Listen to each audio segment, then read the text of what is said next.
that is a bit of a non-standard thing to do, you tend to wind up with a lot of visibility within your company because you are the one who's willing to go overseas and to provide that kind of a benefit to the company.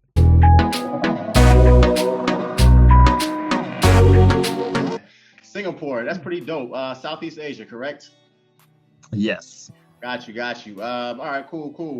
Tell me a little bit about Singapore. I guess first off, for my listeners out there or whatever, I have actually been to Singapore. It's a beautiful country. It's a city state, and it's one of those kind of city countries where I've been to. Toronto's another one where I could literally, if I had to get up and pick another country to live in, Singapore is one of them. Toronto and Canada would be another. But nothing about me. It's all about you. I guess first thing, Singapore. Tell me about the weather. Tell me about a little bit of the history of it, and then we'll go to the next question. Okay. Okay. So the weather is I miss it quite a bit. It's like 30 degrees outside today in OKC. Singapore is essentially kind of Florida weather. Very tropical, equatorial. So 80 to 90 degrees all the time, always super humid. When I first moved there, I was dying. Like, how do you breathe in this air? It's way too thick, too much humidity, but weather tends to grow on you. So I definitely miss it now. Very warm. Culturally, Singapore is fairly low cultural distance from the West, from the United States. Singaporeans, they all speak two languages. They will speak English and a mother tongue, but if English is the only language you know, then you would get along just fine in the country. Temperamentally, I mean, I met some really fantastic people in Singapore. They've got it's not a huge place, but they've got kind of this local culture of just hanging out at essentially like open food. They're called hawker centers, but they're kind of like, I guess, open air food courts, essentially, with a bunch of different stalls and, vendors or families of vendors who've been making kind of 2 or 3 kinds of dishes for like maybe a generation or something like that. And just go to a place like that, sit down, go to a bunch of different stalls and hang around and just eat with your friends for a couple hours. So yeah, it's a bit of a different culture, particularly that Singaporeans love to eat, and that's like a huge part of like Singaporean culture. As a whole, it's East Asian. It's a mixture of Chinese, Malaysian, and Indian folks mainly. Predominantly Chinese, but you've got about 20% Malay as well, and then 5 or 10% Indian, and then like the other 5% in Singapore will tend to be foreigners, expats, and the like. Got you. So it's a very nice diaspora and hodgepodge of different Asian cultures, more or less. That's kind of what it sounds like to me, with a couple expats thrown in. Yeah, it's definitely predominantly Chinese Okay. kind of influence culture, but you've definitely got kind of a mix and match of different. It's definitely a fusion culture because you do have the Malaysian proximity. For anyone who doesn't know the geography, Singapore is basically like a tiny island kind of on the south of Malaysia, connected by a big bridge. So they've definitely got like the Malay influence as well. That's probably a big part of where like that makan eating out culture kind of comes from, to be honest. Got you. All right, cool. I love it. You touched a little bit about this earlier, but from a professional standpoint, Calvin, how did it benefit you professionally by working abroad? Because I've gotten job opportunities to go abroad. It's never been the right opportunity, so I haven't taken it yet. God willing, one day Dubai's going to get me. One day I will be able to work abroad, but I haven't had the opportunity yet. And I meet a lot of Black professionals, a lot of American professionals in general, who are kind of scared to work abroad. But professionally, how did you working abroad? How did that benefit you professionally? So there's a couple of different ways that working abroad will benefit you from a professional sense. So I guess first off, to start with, there are a couple of different ways to go abroad. Probably the most common way to do it is to teach English. That is something you see in Asian countries a lot. If you do that method, which is a perfectly fine thing to do, then obviously some of these professional differences, some of the differences in how you benefit professionally will manifest, obviously, just because of the nature and the context that got you sent over there in the first place. For myself, I work for a big multinational corporation, um, and essentially, I think I would break it down into kind of four different ways that you're benefiting. So the first thing is actually just being the person who raised his hand. Um, so one of the things about being an expat is like it's something that I absolutely loved being. Like it's something that I love doing. But you are picking up and moving your life, and if you have a family, your family, and moving them halfway across the world. Singapore is 12,000 miles from the east coast of the United States. So I literally left everything in the States behind, and that's not something that everyone wants to do. So because that is a bit of a non-standard thing to do, you tend to wind up with a lot of visibility within your company because you are the one who's willing to go overseas and to provide that kind of a benefit to the company. The other thing is going abroad. Like expats, at least for a major multinational, being an expat is not cheap for a company. You make out quite well just financially because not everyone wants to do it, right? So when you're thinking about it, you're thinking, well, why are we paying this employee, 70 to 80% more than we would be paying them otherwise? It's because even if they were to double my salary, the problem that I'm fixing is worth a lot more to the company than my salary is. So expat assignments will often tend to be issues that are critical to the company. Expats are expensive. The problem that you're having on your factory floor that's putting your yield at 50%, that's a lot more expensive than the engineer that you're sending over to solve that problem. So not just being the guy who raised his hand, but being the guy who raised his hand, went over there, and then within 2 years brought 50% yield to 95% yield. That raises some heads, and that opens some doors, moving forward in your career. The third thing for me personally, it made me a better engineer. I'm a design engineer by training. That's what I came into my company doing, essentially designing individual components. And that's well and good, and I was pretty good at it. And I was always tried to keep in mind some of the practical aspects of actually making parts. But it's very different building something on your computer screen and maybe seeing it, once or twice a month on a shop floor, compared to you are working on the shop floor and you're the guy who has to understand this is how these blueprints work in practice. Once you put it on a 6-axis machine, or this is how forging lots work, where I got this batch of metal and it behaves completely differently from this other batch of metal that I had. It gave me a much better practical appreciation for how aircraft components are made, and like that just makes you a better engineer when you gain greater understanding of how the product that you're building comes into the world. That's just you have to be very inattentive for that not to be the case. It makes sense. I'm an engineer myself, obviously, and I work with a bunch of engineers who sit at a desk all day and never leave. And I'm more, I've transitioned from that aspect because I was a design engineer as well. And now I'm a little bit more in the field, 60% field, 40% office. And I'm always blown away about how can I say this nicely? Bad engineers are who never actually leave the office and see how something is truly built.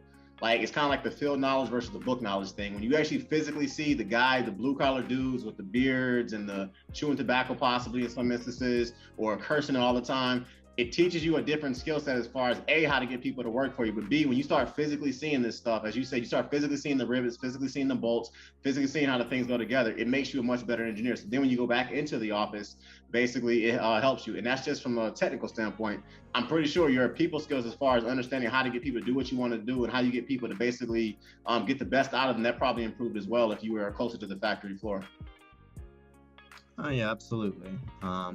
And people skills is just something that you have to have. That, to be honest, that goes into the scholarship piece as well. A lot of the application stuff is really just talking to people and understanding, how to reveal the value that you can provide to someone else, to another organization, whether it be a company or a university or whatever. And all of that is really just people skills. Got you. Yeah, Calvin, when you said professionally you went abroad, if you had had a house, would your company had basically paid off the house and sent you abroad, or got you out of the mortgage, or if you had a car They, that you couldn't translate, would they have paid for the car and then sent you abroad? I've always been kind of curious about that kind of stuff. so my company, and again, it will depend on how you go abroad. My company, if I had had a house, they would have basically helped me retain services to get it sold. If you want to keep your house, you can do that as well, but you kind of have to do that on your own. Their expectation is kind of that you are leaving and going to the other side of the world. I do know some expats, like they'll keep storage and have people look over things that are valuable to them back in the place that they live and where they're planning on returning and things like that. But for me, I was living at an apartment at the time because I knew I was a flight risk.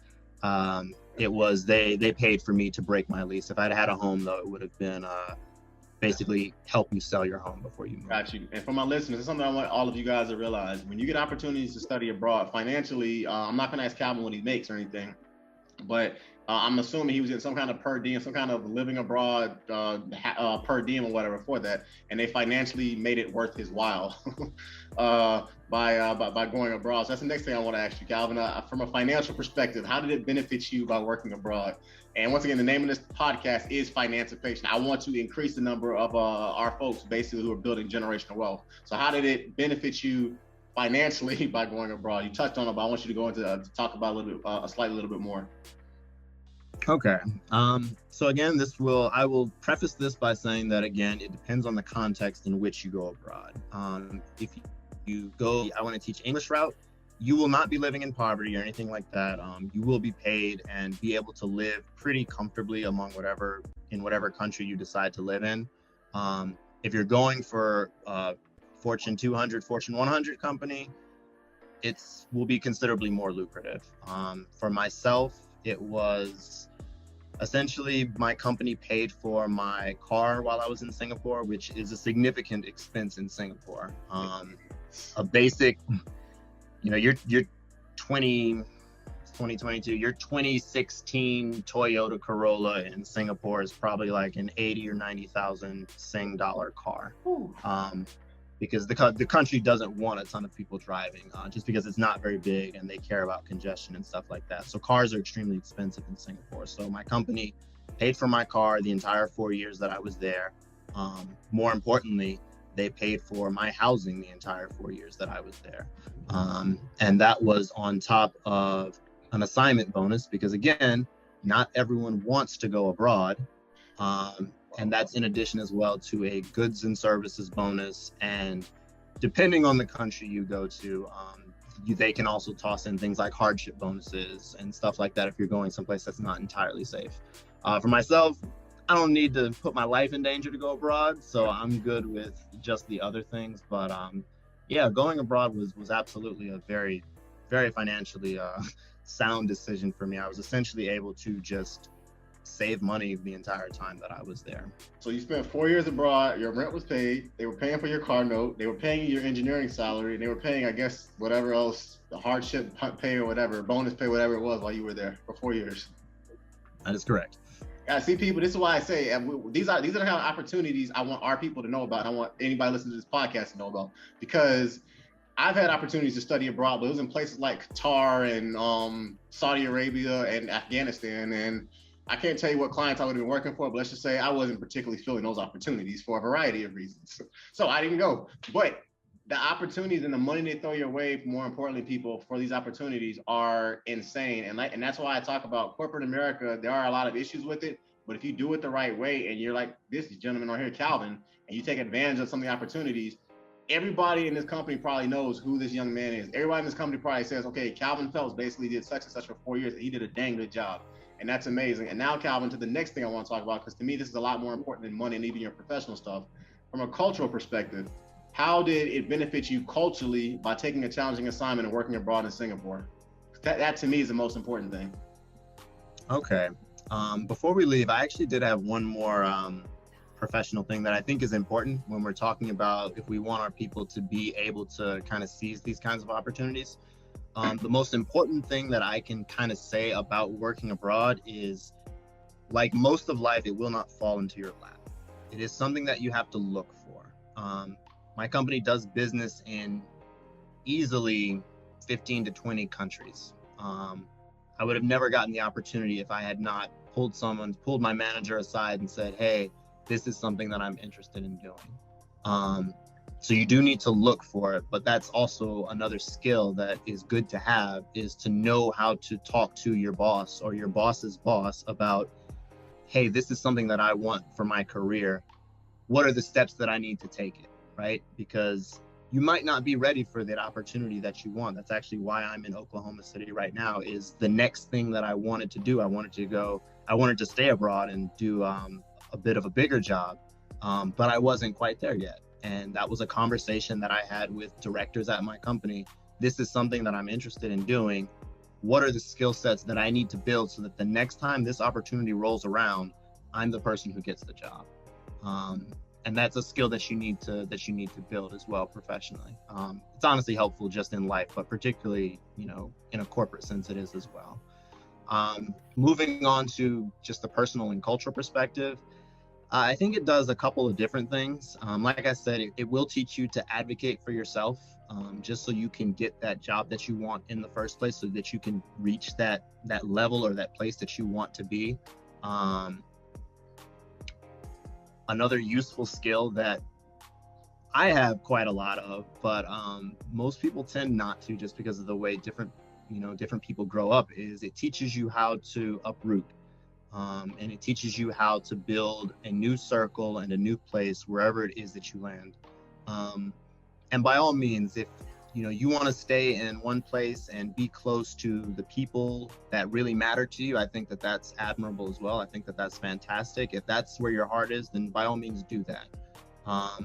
But if you do have some flexibility in that area, then being willing to move to go someplace new and being capable of actually landing on your feet when you get there is really important. And it's always a useful skill just to know how to meet people and to know how to build new relationships and new friendships and things like that. And then the biggest thing, and the thing that really drew me to studying abroad first and then working abroad, is it gives you the opportunity to experience how other people and cultures view the world. The things that they value, how those values differ from your own. In a lot of ways, it sharpens your own feelings about your own home. I know there's definitely things that my experience in Singapore makes me view the United States in a different light. And then ultimately, the goal of kind of that juxtaposition of the cultures is, to my mind, letting iron sharpen iron, and learning how to take the best things about my own culture, about being American, being a Black American, and how to combine that with that Venezuelan love for life, no matter what's going on, or how to combine it with that Singaporean spirit of just getting together with people who were important to you and hanging out and wasting an afternoon or an evening eating together and just shooting the breeze. So just giving yourself the opportunity to learn and to see how other people live and view the world, and using that to strengthen your own life and to strengthen your own perspective as you continue to move forward with your own journey.